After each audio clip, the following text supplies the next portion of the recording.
Chief ने फिलहाल कही है कि हम 100% तक सैंक्शन लगा देंगे इंडिया, चाइना, ब्राजील पर कि अगर रूस से व्यापार करते हैं तो इन पर 500% तक टैरिफ लगाया जाना चाहिए। क्या यूरोप में इतना दम बचा है क्या कि वो इंडिया, चाइना, रशिया इनको कंबाइंड फेस भी कर सकता है? यूरोपियन यूनियन आज भी रूस के टॉप बायर बने हुए हैं। ऐसे में मार्क रूट का यह बयान केवल ढकोसलेबाजी है। ट्रंप ने आते ही नाटो कंट्रीज से कहा कि अगर तुमने इसमें पैसे देना बंद किया तो मैं तुम्हारी सहूलियत के लिए नाटो में रहने वाला नहीं। तो अमेरिका एक तरह से नाटो को फंड करके अब उसे युद्ध में उतारना चाहता है कि नाटो चीफ ने ट्रंप को एज ए डैडी रेफर किया था। ट्रंप जो है वो पुतिन पर प्रेशर क्रिएट करने का प्रयास कर रहे हैं। ट्रंप का जो पहले दिन से इंस्टेंस था कि ये जो ब्रिक्स कंट्रीज हैं ये एंटी अमेरिका सेंटीमेंट डेवलप कर रही हैं। G7 कंट्रीज ने ऑयल को लेकर के कैप लगा दी। रूस ने हमको उससे भी सस्ता तेल दिया और उसके सस्ते तेल का फायदा अमेरिका ने भी उठाया, यूरोपियन यूनियन ने भी उठाया।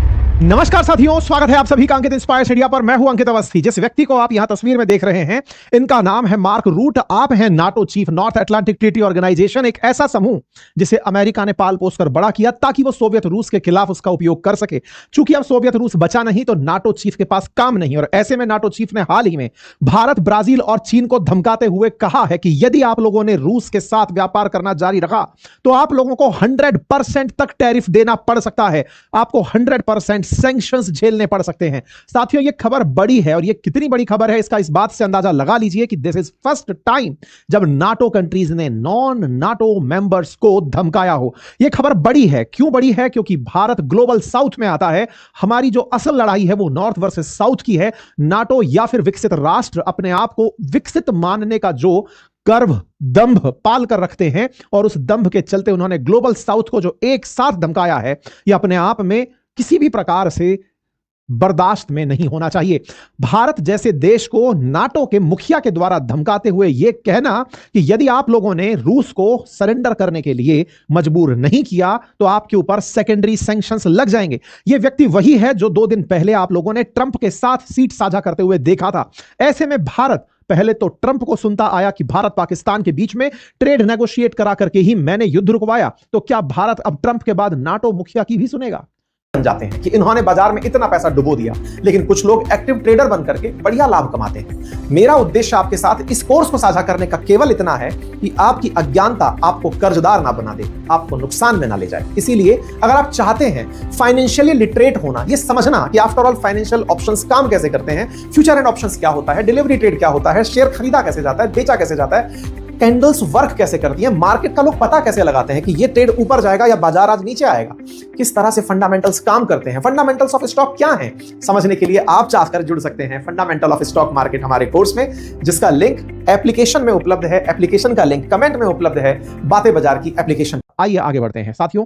नाटो के मुखिया के द्वारा भारत, चीन और ब्राजील को यह कहते हुए कि आपके ऊपर 100% टैरिफ लगा दिए जाएंगे, यह खबर बड़ी खबर बनती है। And secondly, that President Trump said, basically, if Russia is not serious about peace talks, within 50 days, he will slam secondary sanctions on countries like India, China, and Brazil. So my encouragement to these 3 countries, particularly is, if you live now in Beijing or in Delhi, or you are the president of Brazil, you might want to take a look into this, because this might hit you very hard. So please make the phone call to Vladimir Putin and tell him that he has to get serious about peace talks, because otherwise this will slam back on Brazil, on India, and on China in a massive way. So I think it was a very smartly, wisely designed announcement yesterday by President Trump, but also the weapons I think is very important. And we will find the money in Europe to make sure that Ukraine has what it needs to be in the best possible position during these peace talks as soon as they start.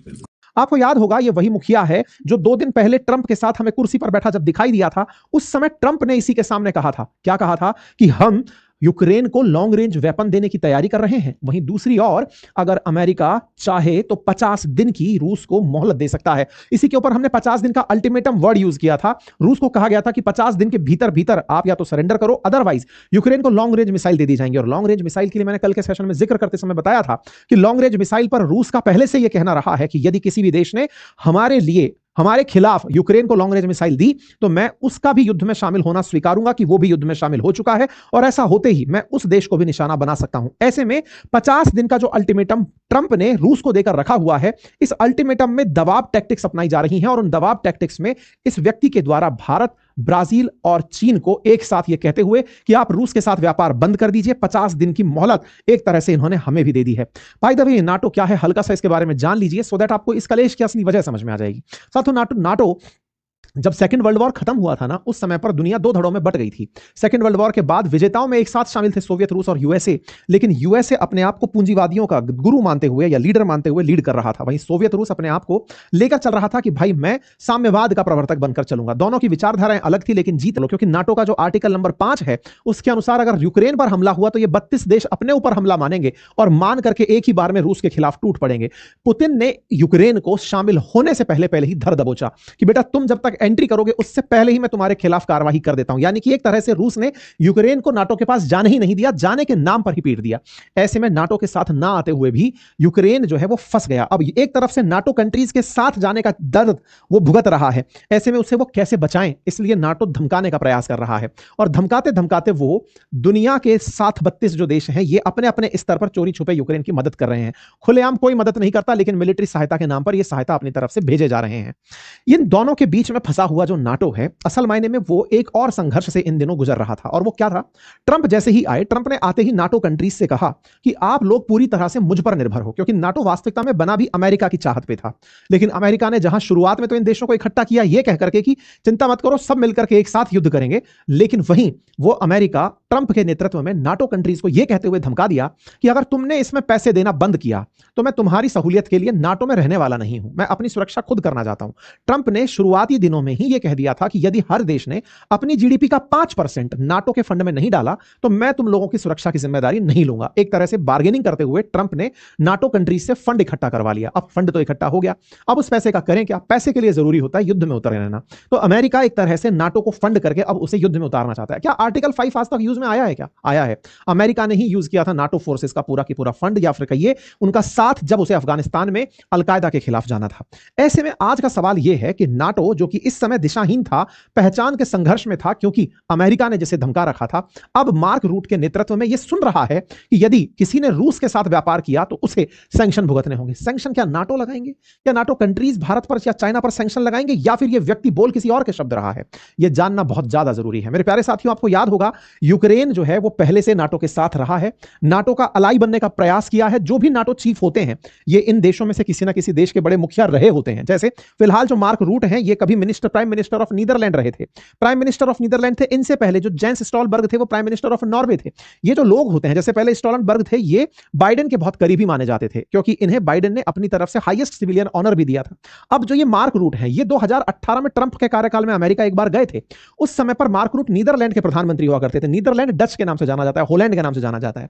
यहां पर Netherlands के इस व्यक्ति ने, यानी कि ये जो मार्क रूट है, इसने ट्रंप के सामने कुछ बोल दिया था। जिस अगर आज भारत और रूस के बीच में 60-65 बिलियन डॉलर का व्यापार भी अगर है तो उसमें से 90% जो व्यापार है वो रूस से माल खरीदने में ही है। हमारे इंपोर्ट बिल बड़े हैं।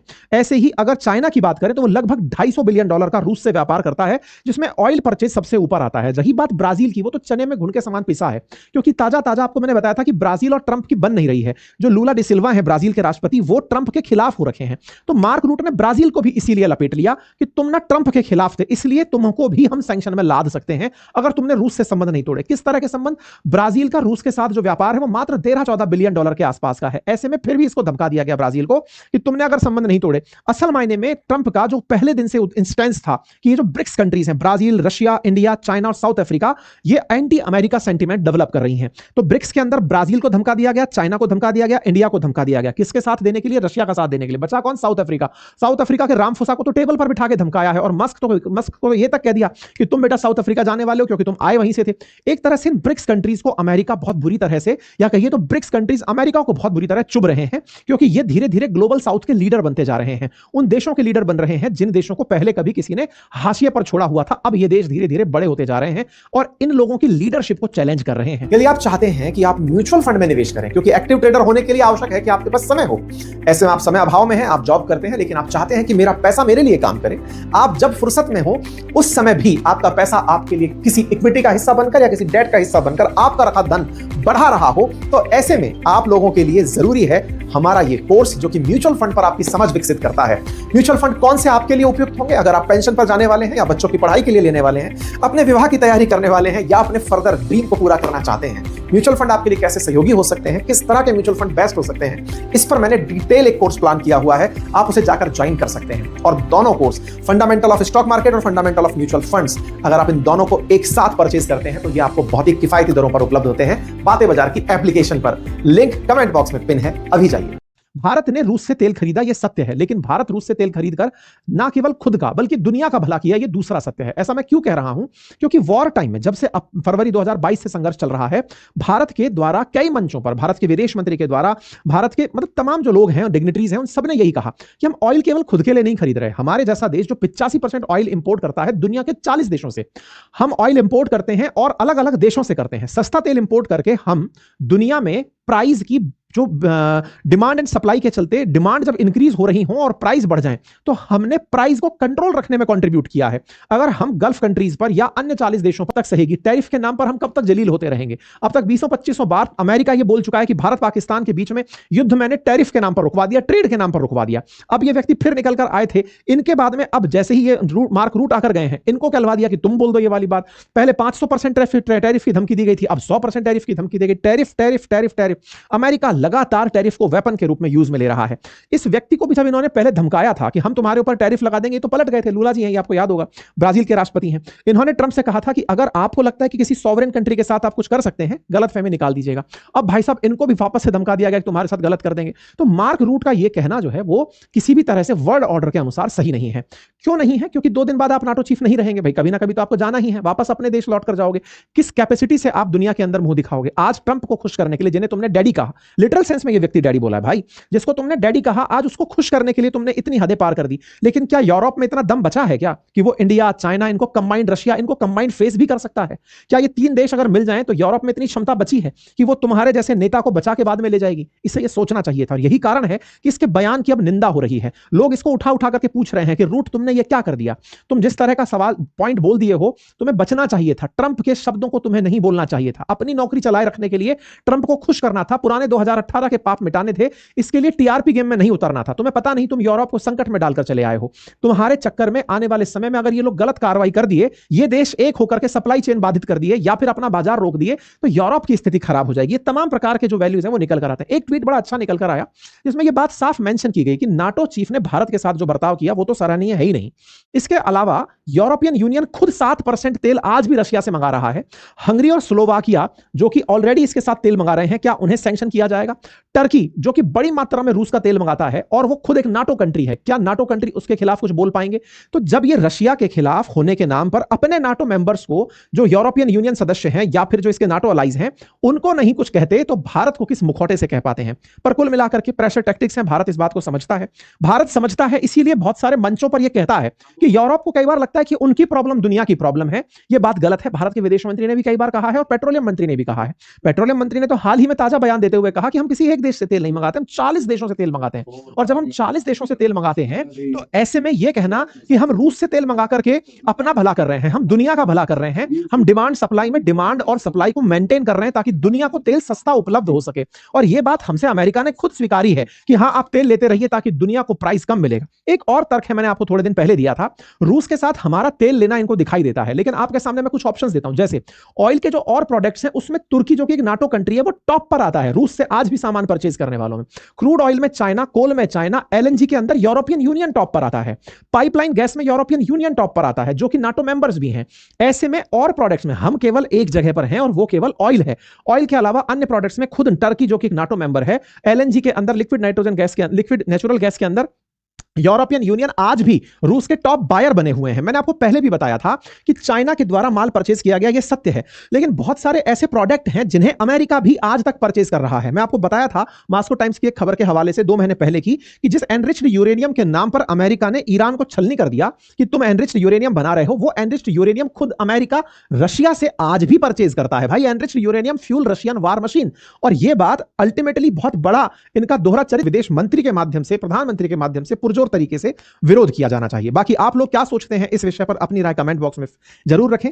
साथियों, यदि आप चाहते हैं स्टेट पीसीएस या यूपीएससी या एसएससी किसी भी जगह तैयारी में हिस्ट्री, ज्योग्राफी, पॉलिटी, इकोनॉमी की एनसीईआरटी से समझ विकसित करना, आप चाहते हैं कि आपका फाउंडेशन इन विषयों पर इतना मजबूत हो कि भविष्य में जब भी आप इन विस्तार से चर्चा करने का मन करें तो आपको अंदर से ये इनर कॉन्फिडेंस रहे कि मैंने इन सब्जेक्ट्स को बिल्कुल बेसिक से समझा हुआ है। अगर आप चाहते हैं सब्जेक्ट्स में बिल्कुल बेसिक से एनसीईआरटी से एक अच्छी समझ विकसित करना, तो आज ही ज्वाइन कर लीजिए मेरा बनाया हुआ कोर्स, जो कि मैंने अपनी पाठशाला एप्लीकेशन पर उपलब्ध कराया है। बहुत ही नॉमिनल प्राइस में चारों सब्जेक्ट्स आपके लिए उपलब्ध हैं। इतनी ही बड़ी स्क्रीन